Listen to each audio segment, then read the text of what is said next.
Should we start? Okay. Okay. Hi, everybody. So I'm going to introduce Gilbert King and his book, and I'm going to keep it very short because, trust me, nothing I can say to you will be as interesting or as gripping as the story he's going to tell you. You know, sometimes at festivals we get asked to speak about or introduce books that we haven't read, and it's always a little bit of a risky proposition because you might read the book and not like it, and then it could create a bit of a awkward dynamic up here. But that was definitely not the case here. I read this book on a flight. It's an amazing book. It's a great story. It's totally gripping. At its core, part of what makes the book great is that at its core is actually a very, very tight and well-defined story. And we're going to start this session with Gilbert, who's going to run through that story, and he's going to sort of summarize it for you in 15 minutes.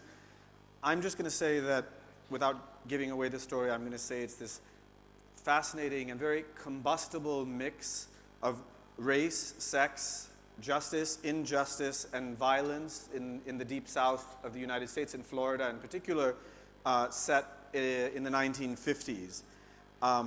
There's several things that make the book really remarkable and that led to Gilbert receiving the Pulitzer Prize for nonfiction in 2013, which he says was very unexpected. He was on a golf course playing golf and didn't even know he was up for the prize, and he got a phone call announcing that he'd won it. You know, I wish we all got phone calls like that.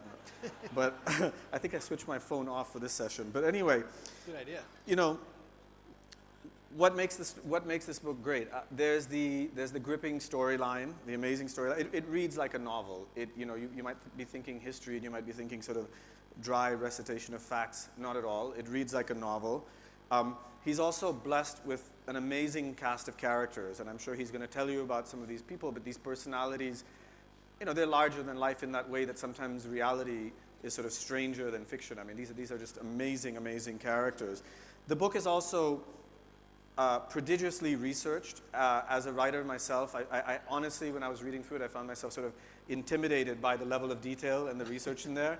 It felt like there were paragraphs or on a single page, it felt like there were like months worth of sort of research. And one of the things we're going to talk about, I think, is how he did this research and how he found this story. Also, the book has a very, very powerful sense of place. So it's not just the characters, it's not just the story, but it sort of brings places to life. The Florida citrus groves in the 1950s, which I've never visited Florida, but I felt like these sort of came to life. Harlem in New York in the 1950s. I've spent a lot of time in Harlem, and I've heard so much about the Harlem Renaissance and those kind of glory years. But Gilbert really brought them to life as sort of a moment when the civil rights movement was flourishing, and you just had this amazing density and congregation of sort of African American leaders and thinkers at the time.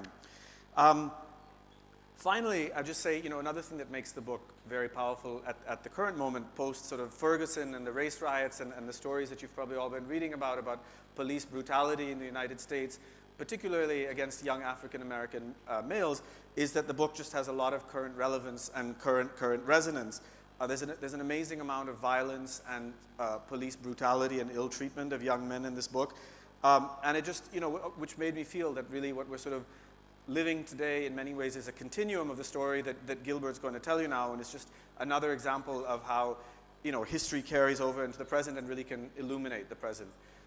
So with that, I mean, I think we start by just, I'll ask Gilbert to just run through the story and summarize the story for you. That's great, and thanks, Akash. That was really very generous of the things that you just said, and it was very nice to hear and to meet you as well. And I really thank all of you for coming. I decided I'm going to use a visual presentation here because I think some of these pictures are important. They're not pictures, some of them you haven't seen before, and they really sort of illustrate a time and a place. I think these are the iconic images of the Jim Crow South that many of us are used to. The separate drinking fountains for African Americans, the separate theaters or the separate entrances. African Americans often had to sit up in the balcony, weren't allowed below. And these are the images that we sort of use to define, in an iconic way, the Jim Crow South. And as I was researching, what I found was these images did not really speak to what I was finding in my research. These kind of images sort of spoke to an impolite era or a rude era. They didn't speak to the legally sanctioned brutality that was happening to millions of African Americans in the Jim Crow South. The story that I tell starts in 1946. It's just after World War II. And here's a photograph of Thurgood Marshall in 1946. He's about to receive this award for, it's a Spingarn Award. It's the most valuable contribution of an African American to America. A very prestigious award. Here he's in his prime. He's sitting next to the heavyweight champion Joe Louis and the head of the Tuskegee Air Guard, Benjamin Davis. And they're there to witness Marshall receive this award. And if you look at this picture, you'll see Marshall, who's very thin in this photograph. There's not a lot of photographs like that. And one day after this photograph was taken, he checked into a Harlem hospital, and he was near death for months. Doctors didn't know what was wrong with him. He was running a constant fever, and he was losing weight drastically, and they thought he was going to die. And it was because he was starting this case where he had just, it was halfway through this case, where he had just gotten 24 African Americans acquitted for rioting. And it was a very, very tense case for him. And at the end of the case, after he unexpectedly won, right this year in 1946, he's leaving the courthouse, and the Klan and the police pull him over, and they pull him out of the car, and they take him down to a river in Tennessee. And here you have a future Supreme Court justice who was about to be lynched on the side of a river. And so that's what I start this book out, was that first chapter. So it shows you the danger of young African Americans who expected to go into law and practice law in the South, and this is what they were up against. It also spoke to another level of violence. So after World War II, you had nearly 1 million African Americans come home from serving their country. So they fought for their country, put their lives on the line, and they often went over to France and Germany, and they were feeling much more freedom over there, and yet they'd come back to the United States, and they were forced into that second-class citizenship, that Jim Crow life. And many of them did not appreciate it. And as a silent protest, what many of them did was they would wear their uniforms in the South as a way of saying, I fought for this country, I shouldn't be a second-class citizen. And so in that summer of 1946, believe it or not, there was a wave of soldier lynchings across the South. Men in their military uniforms were being lynched by the Klan. This is Isaac Woodard. He became the face of that wave in 1946. Coming home from the war, going to see his wife, he gets dragged off the bus in North Carolina, beaten so badly that he went blind. And so here you can see him being escorted to a talk that he gave about police brutality and how the NAACP was using Isaac Woodard to sort of call attention to these things. Orson Welles, a great filmmaker, was talking about it on the radio. Folk singers, Woody Guthrie wrote a song, The Blinding of Isaac Woodard. So he became the face of that. And that's how this book sort of begins. One of the things that the lawyer in this book, Thurgood Marshall, had to do was he would travel down south by train and take on these cases. Many of these cases were men who were falsely accused of rape, and they were facing the electric chair. And the reason Marshall got word of these was they'd get these photographs. If they weren't brought to trial, sometimes they were lynched. And here's a photograph that haunted Thurgood Marshall's dreams. You know, he saw hundreds of these in his lifetime, but this is a photograph that really haunted him. And he said it wasn't the body, this was down in Florida, it wasn't the body of the victim. It was the faces of these angelic white children who would be brought out to the lynchings and photographed around the body, and they would be smiling. And Marshall said that was what he feared most, was just being dragged off a train and lynched, where all the white children would come out of school and pose around his body. And so this is a photograph of Marshall heading down south, which he often did, to take on these cases, and oftentimes he was the only one down there, just a man with a law degree using the Constitution to fight for equal justice in the courts. And I like to point that out, and this is a scene from To Kill a Mockingbird, and you can see the hero lawyer Atticus Finch questioning Mayella Ewell, and that's a very dramatic moment in the book and in the movie that they made on this. And if you read Devil in the Grove, you see that this is something that really would never happen with Thurgood Marshall. for an African American lawyer to stand up in courtroom and question the word of a white girl meant certainty that your clients were going to the electric chair. And so that's one of the dynamics that's happening in that book. My story starts out with the allegations of a 17-year-old girl who claimed that she was raped by 4 African Americans. After those accusations, within hours, the Ku Klux Klan rolled into town and started burning down African American homes in this neighborhood. These are really interesting photographs because they were taken in the midst of that Klan activity. And the people in my book, Sheriff Willis McCall, who I'll be talking about, you can see them here just looking at the ruins of the African American community. So in other words, I have these real-time photographs from Life magazine. The story was killed, but I found them in the files, and it's all a real-time investigation. The violence got so bad in Groveland that the governor had to call in the National Guard to keep from any further violence from happening. And there was a big concern in Groveland because you had wealthy citrus grove owners who didn't want a black exodus. So the National Guard was there to not only protect the homes, but they were there to protect the labor force. Citrus barons could not afford for all the blacks in Groveland to be chased out of town. This is a cartoon that shows up, an editorial that shows up within 2 days. And you can see there's already this clamor for the electric chair for these 4 men.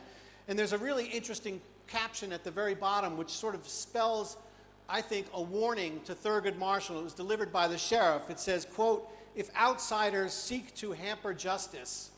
And in other words, that was the law enforcement in Florida saying, we don't want any black lawyers coming down here to try to get these guys off on a technicality. We're going to give them a fair trial, and then we're going to put them in the electric chair. So here's 3 of the Groveland 4. Sheriff Willis McCall and his deputies managed to chase the 4th one up into a swamp and riddled his body with bullets. They really didn't want him coming back for the trial. These are the 3 Groveland boys about 2 weeks after they've been beaten senseless by the sheriff and his deputies. This photograph is sort of back to the investigation, and I show this photograph because it represents a really important part in this book. There's a young man by the name of Lawrence Bertoft, and he's being questioned. He's the first person that Norma Paget sees on the following morning. And Lawrence Bertoft is going to be investigated and visited by the sheriff and the prosecutor. You can see Sheriff Willis McCall back there in his white Stetson, his trademark hat. And he's there with his murderous deputy, James Yates. And they're interviewing or interrogating this witness. And I saw the transcript, and I write about it in the book. The prosecutor you can see in the foreground, and he's saying, "Lawrence, don't you remember that morning you saw a girl and she was screaming out and crying, and her dress was ripped. Don't you remember?" And Lawrence Bertoft didn't want to lie. And his mother told him to go in there and tell the truth. And Bertoft is saying, "No, that's not at all what happened. She came in, she didn't mention anything about a rape. She said she was just looking for her husband." And McCall is leaning on him. He's saying, "No, that's not what happened at all. Don't you remember?" And Bertoft wouldn't buckle. And what's interesting is that as this was photographed in real time, you can see the glare of law enforcement who are used to getting their way with witnesses. Didn't matter if you were white or black. This is what was expected of you. You were expected to go up there and perjure yourself because a white woman's reputation was on the line. I won't bore you with the trial. It's very complicated. You can read about it later, but I will tell you that it was a very unpredictable outcome. The 3 surviving Groveland boys were convicted and sentenced to the electric chair. And then Thurgood Marshall came in with his lawyers and took this to the Supreme Court to appeal it. And what's interesting about this photograph is that this is right before the Supreme Court. They're smiling. And the reason they're smiling is they know they're not going to get justice in those small southern courts. But when they get to the Supreme Court, they felt that they were appearing before the great legal minds. And that was the level playing field that they were going to use. And Marshall and his lawyers were so much smarter than his adversaries. They knew they were going to win because they studied 14th and 15th Amendment laws. They knew all the precedent. And so that's exactly what happened. They went into that courtroom and got the verdict overturned very quickly. And in the opinion, the majority opinion, Justice Robert Jackson said, this case represents one of the best examples of one of the worst cases of justice in America. And there was one person in this story who didn't really like the verdict, and that was Sheriff Willis McCall. Now, Willis McCall has made this promise with the people of Lake County, Florida. He said, there's not going to be a lynching here. These guys are going to get a fair trial. And after that, they're going to the electric chair. Well, when the Supreme Court overturned that verdict, he was upset. And so he said, fine, we got to bring these boys back down for a second trial. I'll go get them myself. And that's what he did. He got in the car with his deputy, drove up to the state prison, picked up the Groveland boys, and head down to trial the night before the retrial. Then he took a turn down a dirt road. And he came around the side of the car, opened the door, and opened fire, and started shooting the defendants. This whole image here is one great lie, and I'll tell you why in a moment. But you can see he's got his crumpled Stetson sitting on the hood. You can see a little bit of blood trickling down here, down his forehead, and you can see the two Groveland boys laying in a ditch. Well, what's fascinating that happened in this case was that Sam Shepard, the victim on the left, was killed instantly. But Walter Irvin, the other victim, survived. And he was laying there pretending to be dead in this photograph. And as soon as the flash fired, one of the witnesses said, that kid just moved. And so now they had a survivor of this shooting. And Willis McCall was saying that this was a big escape attempt. The eve of their trial, with the great Thurgood Marshall as their lawyer, they tried to escape. And Sam Shepard, as I mentioned, was killed instantly. Walter Irvin survived. And the next morning in the hospital, he started telling a very different story. Here you can see him. He's got one bullet hole in his chest, one in his side, and one right on his neck. And as he starts regaining consciousness the next morning, the FBI is in there, the court reporters, Thurgood Marshall, they're packed in this courtroom. And he begins to tell a tale of cold-blooded murder. He said that unprovoked, the sheriff turned down a dirt road and opened fire. And then he said something really curious that caught the attention of the FBI. He said, after McCall got done shooting at him, he got on the radio and he said, I got him good, get back here. And the deputy came back. And the deputy drove up, and Walter Irvin was laying on the ground. He's handcuffed to his best friend. He can't run anywhere. So all he can do is pretend to be dead. And when the deputy comes over, he takes his flashlight and he shines it down and he says, this one ain't dead. And he pulls his own gun and points it straight down and fires. Hits Walter Irvin right in the neck. Irvin survives. McCall hears this. Now, McCall has been telling the story that they were coming at him and they were attacking, and he had to empty his bullets. He had no choice to do what he did. Well, there's two versions there, and there's forensic evidence. If McCall's telling the truth, well, they're never going to find that last bullet, because all 5 of the other bullets have been accounted for. But if Walter Irvin is telling the truth, and he got shot point blank on the ground, the FBI says, let's go back to the crime scene. FBI drives back to the crime scene, get a little shovel, and they actually find the blood stain where Walter Irvin was laying the night before. And they start digging under that soil. And 10 inches under that ground, they find a bullet, 38 caliber bullet, that matches the deputy's gun. So now the FBI has uncontroverted proof of murder, an attempted murder. And what's shocking is that the FBI sat on this evidence. They covered it up and sealed it. And so this evidence was never known. In fact, I filed the Freedom of Information Act in like 2011, and I was literally unsealing the envelopes where these bullets were, and all the reports there that the FBI had evidence that Willis McCall and the deputy had killed and attempted to kill these defendants, and the FBI killed it. It's kind of shocking that you would think in your own country that the highest levels of government are doing something like that. It's a photograph of these young lawyers who are just fighting. They have to go through this retrial. they're down to one last Groveland boy now, Walter Irvin. They're going to make Walter Irvin go back to court. What's really interesting in this story is that there's all these young African Americans who are fighting for this. This is a young man named Harry T. Moore who's working with Thurgood Marshall. And his job is to keep media pressure and political pressure on Sheriff Willis McCall. And that's what he does throughout this trial. And right before the trial is about to take place, the Ku Klux Klan puts a bomb under Harry T. Moore's house, killing both him and his wife. So a lot of people think that Medgar Evers was the first modern civil rights martyr, 1960. This happened 10 years earlier. And even today, when you see lists of civil rights martyrs, for some reason Harry T. Moore is not even mentioned. And he was the president of the NAACP in Florida. Thurgood Marshall went around the country talking about these brutalities. And he raised thousands and thousands of dollars based on the back of this Groveland case. A lot of people don't realize it. They actually raised so much money that they used money from this criminal case to fund Brown versus Board, the landmark legal desegregation case. And so all the money that was raised for this landmark important case in the United States was made here by going around and telling the Groveland story.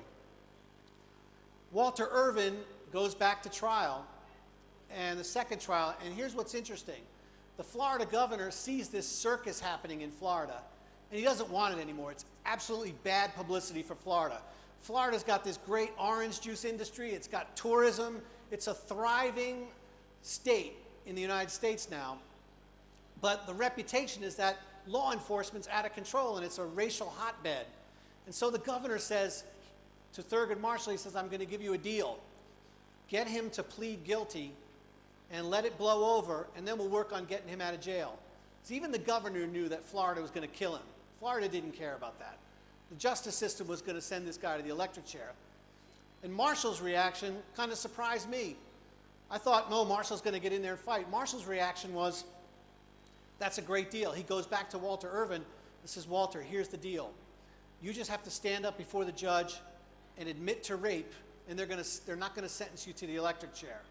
They're going to spare your life. And Walter Irvin says, that sounds great. What do I have to do? Marshall explains, you have to go up there and say that you raped Norma Paget. And Irvin thinks about it, and he finally decides, I'm not going to do it, because I'm not going to lie. And he refuses to take this deal.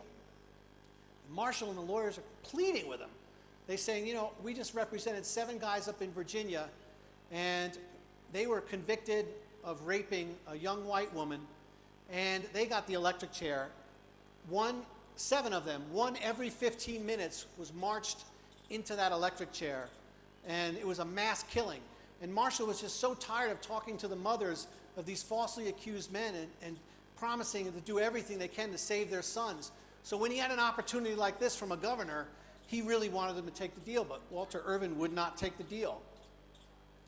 Naturally, they go forward with the case. The case, I'll again, you can read about it if you really want to get it. It's nothing you would recognize in the American legal annals. It's just a strange case, prosecutorial misconduct everywhere, and yet still that jury of 12 men convicted and sentenced Walter Irvin to the electric chair. There are some twists. I won't spoil it because I know some of you are reading it, but there are some things that Thurgood Marshall was able to do outside the court of law. And that makes a fascinating twist at the end. And you can see some of the characters come together in this change of heart. And one of the things that sort of fascinated me as a writer was that I saw that the prosecutor even began to recognize that the case he put on was out of control. And so the prosecutor in this case plays a key role in helping to save the life of Walter Irvin in the end. He has a last moment of consciousness and does something completely unexpected. And he later on says it was due to the influence of Thurgood Marshall and Thurgood Marshall's brilliance in that courtroom that got him to change his mind. I show this photograph of Sheriff Willis McCall because a lot of people ask me, you know, whatever happened to a guy that actually murdered people in office? And the answer was he served 28 consecutive years as governor or as sheriff in Florida. In fact, it wasn't until 1972 when he was finally suspended from office for beating to death a black mentally retarded prisoner in his cell that the governor finally suspended him. And he was forced to face murder trial in 1972. And what's interesting is that as he's going through this trial for murder, he's also running for re-election for an 8th consecutive term. And he ends up losing by just a few hundred votes. And his last words were pretty much, you know, if I didn't have that damn murder trial, I wouldn't have been so distracted. And so that was basically his message about why he lost.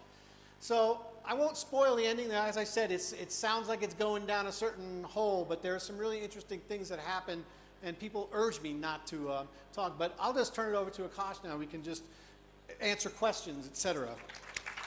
Thank you. Oh, that went on really nice. Great.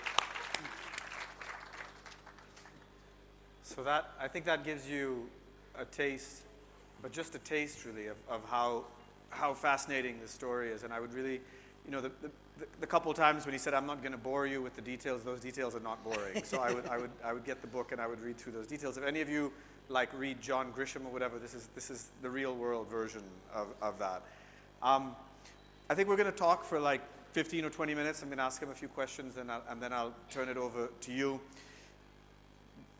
When I was reading this book, what I kept wondering was, how come no one's told this story before? I mean, it's such an amazing story. It seems such an important story in the formation of one of the most important civil rights leaders in America. You know, how did you find the story and why was it never told before? I don't really know.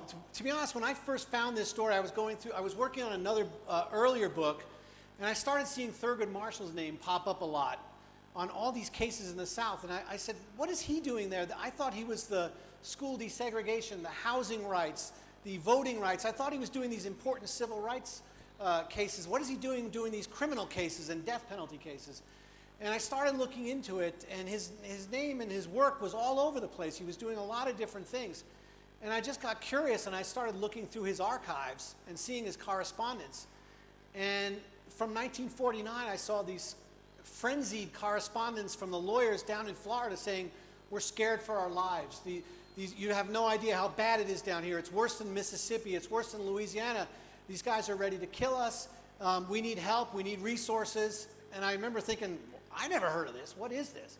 I think the reason it hasn't really been written about is because I think when you look at Thurgood Marshall, you think of these important civil rights cases, or you think of his career as a Supreme Court justice. And I think that in his biographies and a lot of civil rights, that those early days of his criminal work were just not written about. And I felt like, well, this is a great crime story, but as I really dove into it, you're learning a lot about race, you're learning about the law, you're learning about the history of America, but it's being told through the lens of this criminal case. And I just think people weren't as interested. People who were writing it were legal scholars or civil rights scholars. They weren't interested like I was in crime. So. Well, also those other big cases you were talking about were kind of like precedent-setting cases that sort of defined the future. And I was wondering, these cases where, I mean, you know, this is one story, where these particular men, but this was happening all over, and he was going down there and defending all these men. Were they just all sort of one-offs, or did they set precedents? Did they sort of collectively come together to have a lasting impact? In a way they did, and I think the way they did was they actually transformed the justice system. So people here are used to watching movies, you're used to reading books, you know about certain rights like self-incrimination, you're not forced to, you can take the Fifth Amendment, you don't have to testify against yourself.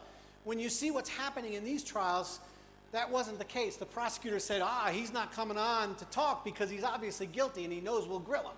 And they would say things like this, and this was actually, you could get away with this earlier until the Bill of Rights came along. And so there's a lot of things happening in these cases. Coerced confessions, that used to be legal. I mean, that was something that said, yeah, we beat him for a while, but then we gave it a few hours, and then he finally started to talk and tell us the truth.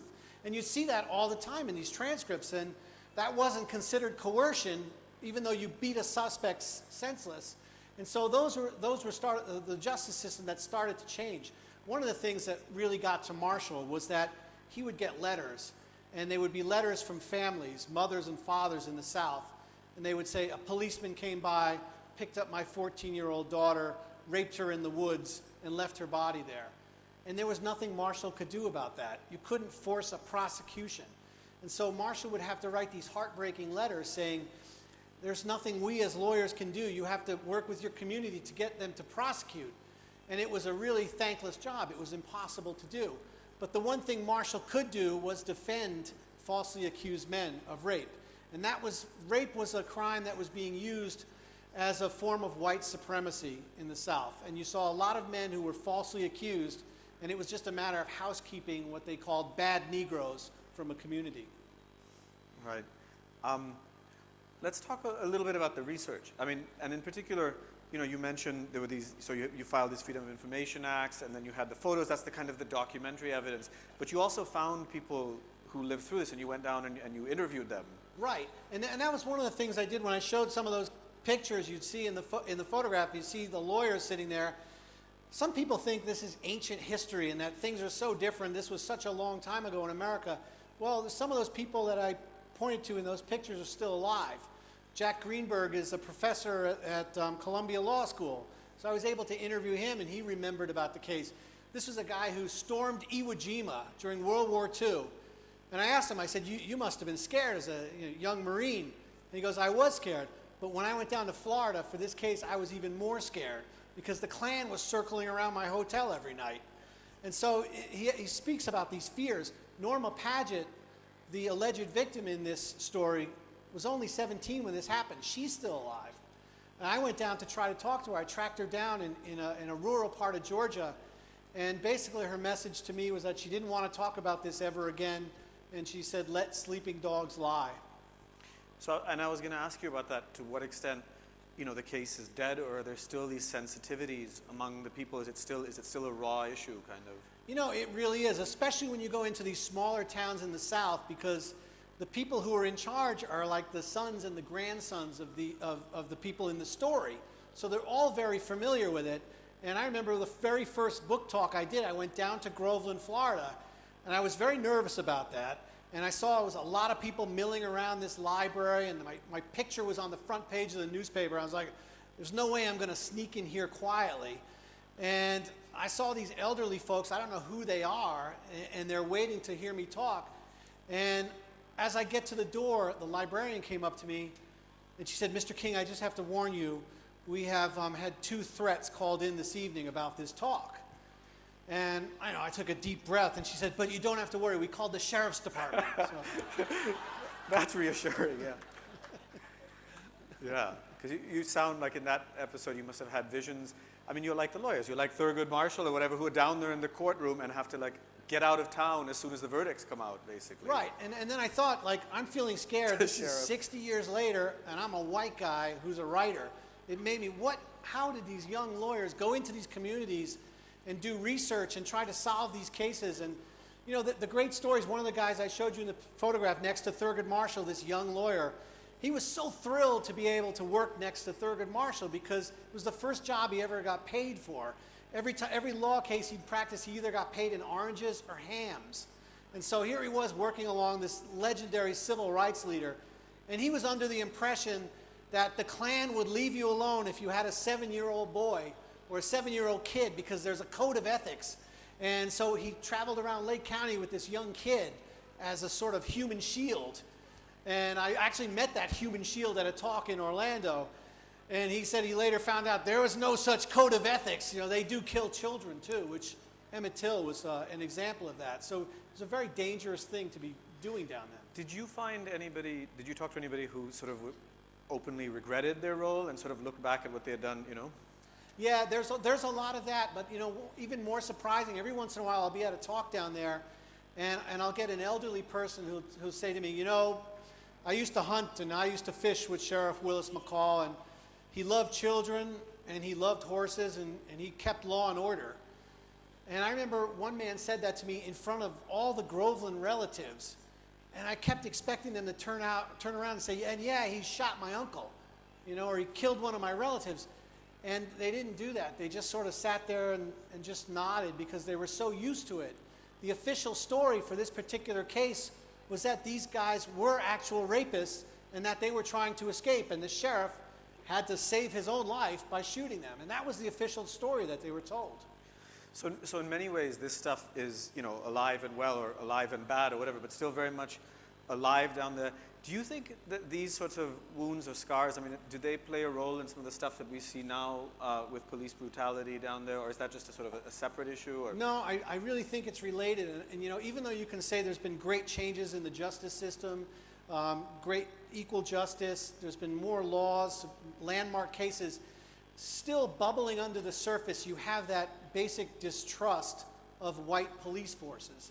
And so even though we like to believe that, we all know it's a very difficult job. Anyone who knows any policeman will tell you it's a very difficult job. One of the things that just keeps coming up over and over, I see, is like, I talk to people who say, yeah, my relative's story didn't make the newspapers, nobody knows about it, but I had an uncle who got into a dispute with a deputy or a sheriff, and we never saw him again. And the general feeling was that, the sheriff would say, well, maybe he just migrated north and got a better job in Detroit. And really, these people never wrote nothing. They just absolutely disappeared. With lynchings, you have bodies, but with these disappearances, who knows? And resisting arrest, I see lots and lots of reports where a deputy will show up at a house, take a suspect out, walk him out into the darkness, and then a shot was fired, and you have a dead suspect. And I'm reading these coroner's reports, and they're all the same. He went for my gun, or he tried to make a run for it, and I had no choice but to shoot him. And there's only one person alive to tell those stories.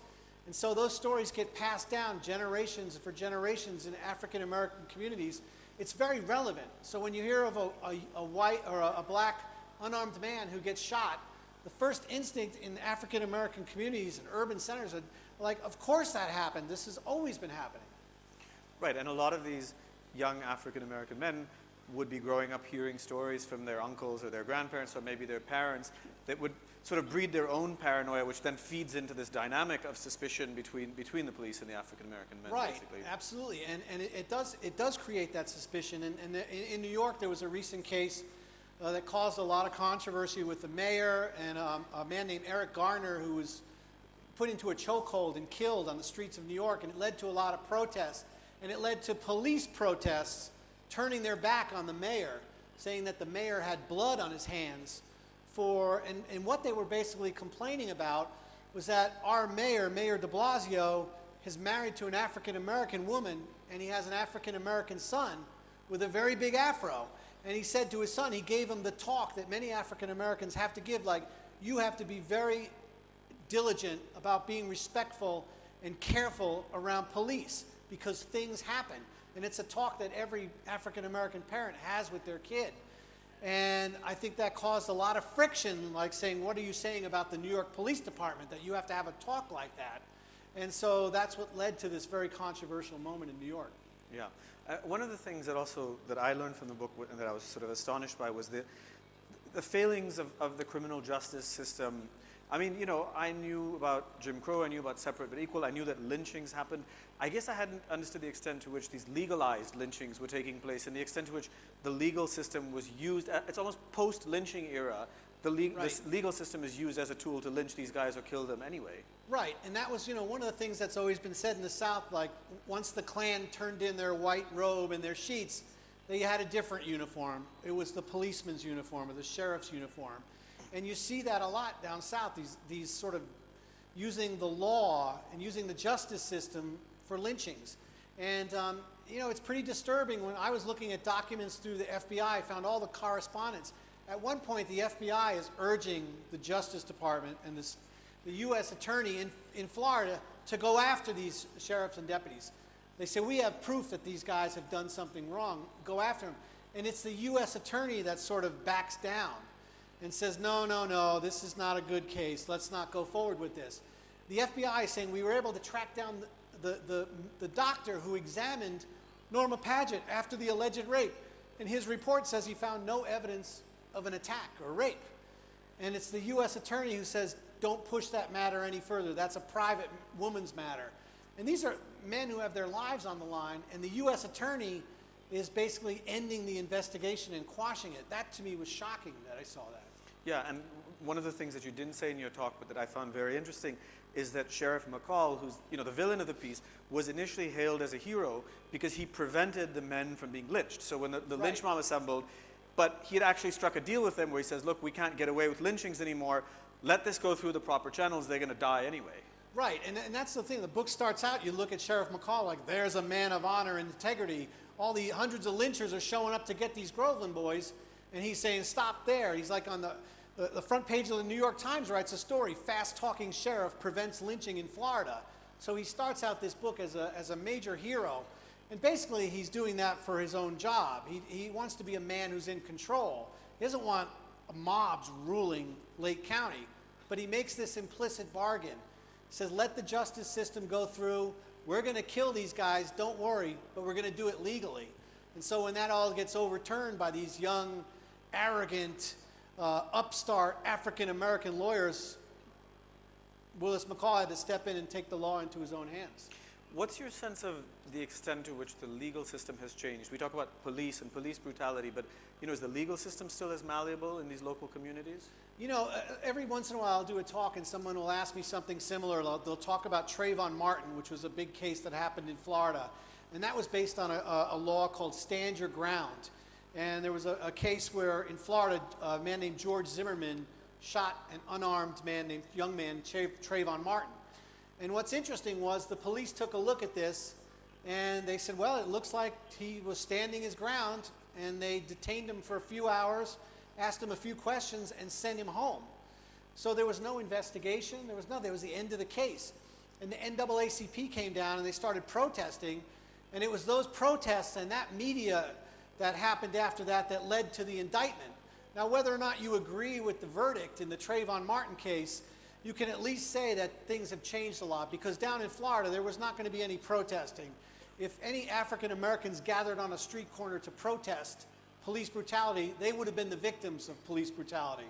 So those are the kind of things that you see in the justice system that change. I think the other thing that I think juries now in America, they take it a little more seriously when it gets to a jury.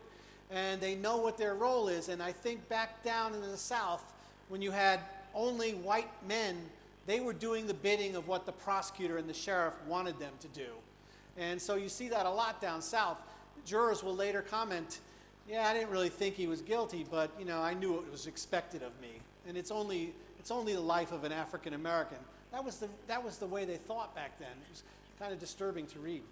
And also probably what's changed in terms of like witnesses is that perjury is a much more serious crime, probably prosecuted more. So you have witnesses lying and basically admitting they're lying and laughing about it here. It's a little bit more tricky for a witness to get on the stand and lie like that now, right? Yeah, absolutely. And that was exactly one of the things I would see, and I mentioned this last night.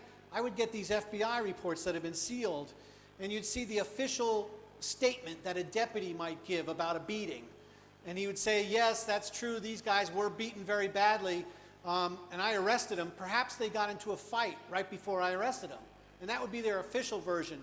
But then the police and the deputies would say to the FBI agent, but off the record, here's what happened. It was Deputy Campbell with a hose, and they would actually confess to the FBI agents. And so basically perjuring themselves within the same document. It's kind of fascinating. Right. So one more question, then I'm going to turn it over. They're making a movie of this, right? Yeah. So tell us about it. It makes sense. It lends itself so perfectly. Yeah, it's a very dramatic story, obviously. And the great thing now is that you're seeing a lot of African American movies in America that are actually doing very well. Before, the thing used to be, African American movies don't do well at all. But you're seeing Selma, you're seeing 12 Years a Slave, these stories that just are starting to really resonate, and people are interested in seeing them. And so, yeah, there is, the script is done. It's been gone over several times over the last months, but haven't heard anything new, but I do know it's on its way. Okay, well, we'll look forward to seeing it. Let's do a few questions from the audience. So, lady in blue here, are we going to have mics? Yeah. Maybe you can keep your hands up so I can just get a sense of. Wow. Hi. Right. So I have a question Sure. and a statement. Okay. So I'll begin with the Let's, statement. I just want to say one thing. Can we Only try to keep it question? mostly a question just because it's Okay. limited time and a lot of people? So how much do you think America has changed since the time of this case? Because we went for dinner to someone's house in 2000 in America, and they turned around and said that, you know, Obama is not going to make it to the White House because it's still the White House. So on that note, how much of not just the legal system, but people's hearts have changed towards African Americans, considering you all write so well and you all have written so much. Right. And there is so much literature available to even Indians here, so I can only imagine what the schools are doing there. Yeah, well, I would have to say the things that have changed a lot. I mean, this sounds really kind of cynical, but people who held those really strong views back in the Jim Crow era are just dying off. And they're being replaced by younger generations who, in America, are more racially tolerant. It doesn't mean it's going to happen fast. I mean, clearly, in America, we have this race that's always under the surface, but it's boiling, and it's there. And it takes these incidents that come forth, like Ferguson, Trayvon Martin, and the Rodney King case, every 10 years or so. These cases pop up and they inflame people. Yes, there was another case in Central Park, and very similar 15 years ago, where it was an attack of these African Americans who, you know, allegedly attacked this jogger, and now it's all come out that even the confessions were coerced, and that they found DNA proof that proves that it was somebody else who was already in the prison system. But these were guys who actually had nothing to do with this crime, and yet a couple of them confessed, and it just shows you the power of the prosecutor and the detectives in these cases. It's a very high percentage of people who were exonerated by DNA proof in America who actually confessed to these crimes that they didn't commit.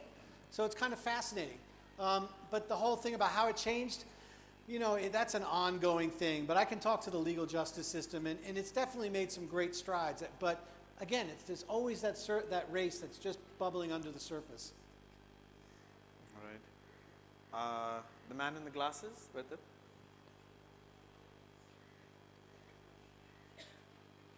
I just want to ask you one thing. After having gone through all this and having seen, having heard about Brown, Mr. Brown, and the New York episode, and the grand jury letting off the police, how safe are you by bringing out all this? You know, I might have gotten scared a few times, because there's times where I'm going to interview a witness, walking down a long dirt road, there's no witnesses around to see what happens to me. But I just think it's misplaced fear. I don't feel in danger at all about bringing these things up. I've actually had lunch with the new sheriff of Lake County. We've talked about this stuff. I've met the prosecutor who's replaced the last prosecutor. I think people have changed, and they're willing to talk about this. And a lot of people have just told me that it's about time we started acknowledging this past. And so I really don't feel danger. I feel there's awkward situations when I meet the relatives of people sometimes, but I feel like I do not have a place to be fearful, because it's 60 years after these things take place, and I'm a white guy, and it just reminds me of the courage of these young lawyers who really did risk their lives. Lady in the hat, back there. Thank you for writing a book that's so compelling and tell us what's really happening. And I have something to share with you. On the January 15, I'm coming on the train to Delhi, and my son was facing a trial. And on the July 1st, he went out to look for a job, and police in Virginia, Alexandria, asked him for his ID. And he's half white, half Asian, and he responded, say, "I'd like to see your ID and your badge." Instead of showing him the police ID, he was knocked down on the floor, on the cement. And he's young and he's strong, so he resisted and fight back. And after that, he got 3-4 police jump on him. Now he is in jail, and the charge is obstruction of justice. And you tell me, what kind of obstruction of justice when a young man go out looking for job and he was asked for ID of the policeman? Is there a question, or do you want to comment on that? Or? I mean, yeah. And that's a very fine line, and it shows you the power of law enforcement. I mean, there's an example. If you look at all the crimes or incidents that are happening that are being videotaped with cell phones, and you see these incidents happen, I don't know if your son happened to be videotaped, but sometimes it doesn't even make a difference. You saw Eric Garner get choked to death. Chokeholds are illegal in New York, and yet we had a grand jury that decided not to indict. There was a story that took place in Oakland, California a few years ago. An African-American man was handcuffed behind his back, down on his stomach, one police officer kneeling on his back, more than 24 cell phones recording this. The police officer pulls out his gun, fires it straight through the back, and kills this young man. He wasn't doing anything. He was clearly not resisting arrest. You could see that. And it didn't even matter that it was videotaped, because it just changed the trial strategy.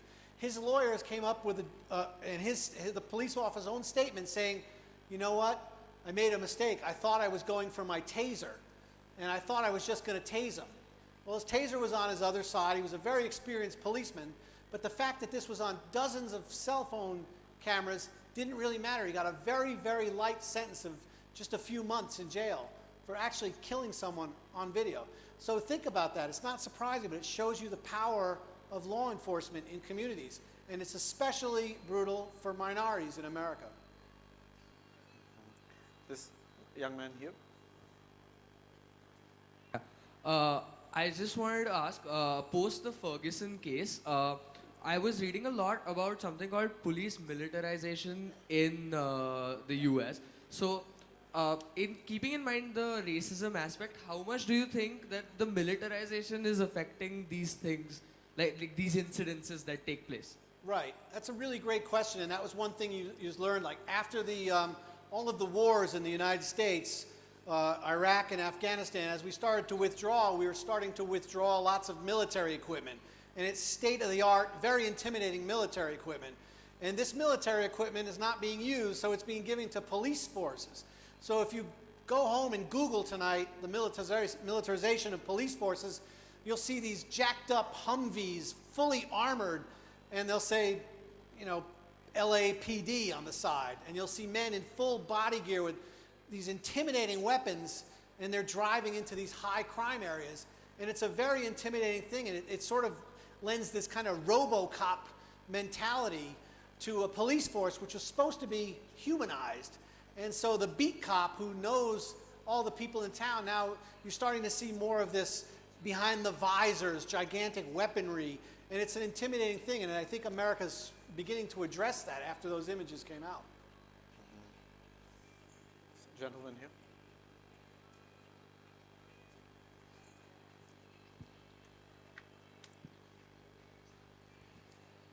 You showed a really interesting image from To Kill a Mockingbird. Yes. I was wondering whether you'd like to comment on any other comparisons or differences with that seminal. I mean, that you've done a great work of nonfiction. That was a great work of fiction. Right.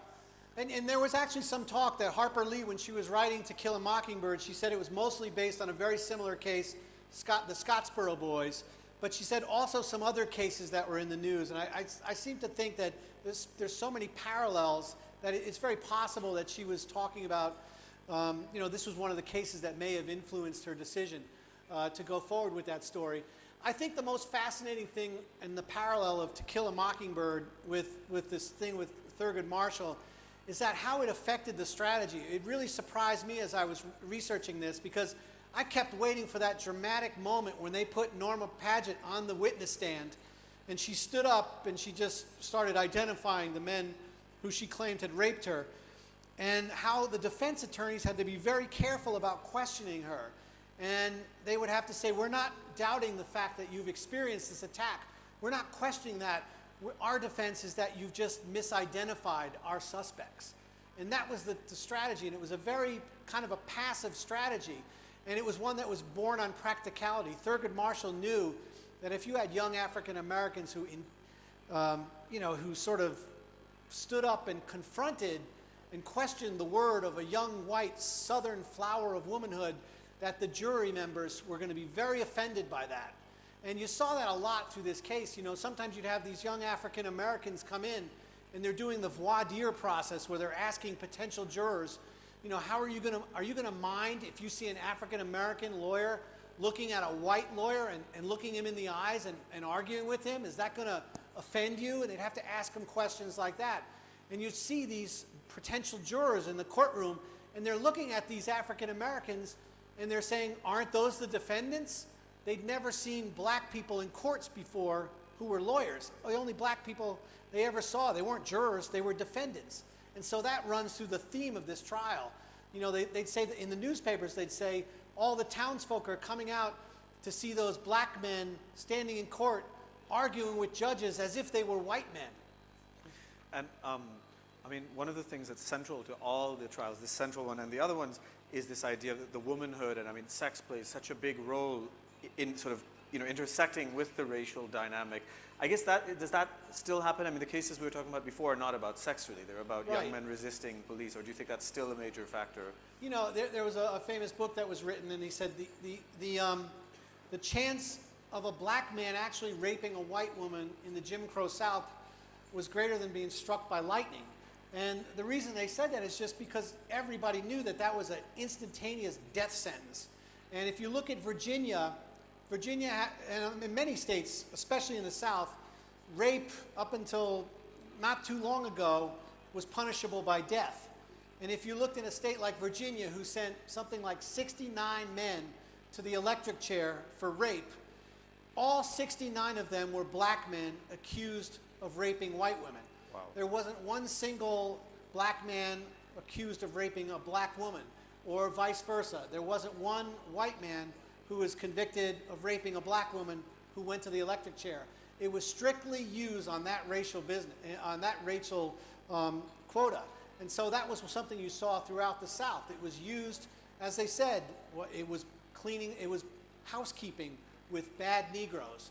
And they would just sort of run through, find out who they wanted to move towards these charges. And it happened, it was fairly common in the South.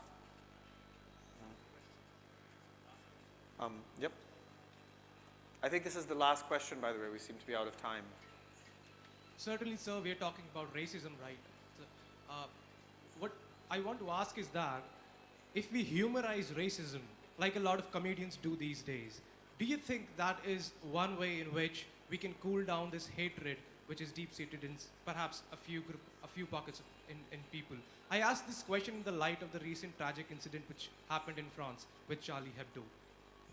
Okay, can I clarify that a little bit? I think the question is basically, is humorizing racism a way to sort of lower the temperature on racism? Is that correct? Yeah, I mean, that is a good question. I think that any effort, whether it's satire, which you can argue whether or not the Charlie Hebdo was satire or whether it was overly provocative, I think any time you actually humanize these issues and bring people together on common grounds, I think that goes towards a long way, especially in American society. But I'm not really sure that I'm really qualified to answer something like that. It seems to be a larger philosophical question, and I don't really see myself as an expert in that racial philosophy. I sort of try to stand back when I tell these stories. I present cases of things that I find are just completely shameful and unfair, and try to bring people. One of the great stories that I can tell you is I've had people come up to me in Florida especially and tell me that, you know, my family was very much involved in this case, because I'm very ashamed to read my family's names in your book. But I've had people say this several times, I wasn't raised that way. So my father or my grandfather may have been like that, but I was not raised that way. And there's people in the paperback version of my book, I include letters from people from Lake County, and they express exactly that. They say, I teach. I teach in a minority-based school, and even though my family members may have been involved in a not flattering way, I wasn't raised that way, and they took great pains to tell me that story, and they were very heartfelt stories. Okay, well, I think that's it, unfortunately. Thank you all. Thanks for that very Thank you very interesting much. talk. Thanks. That was great, Akash. Really appreciate it.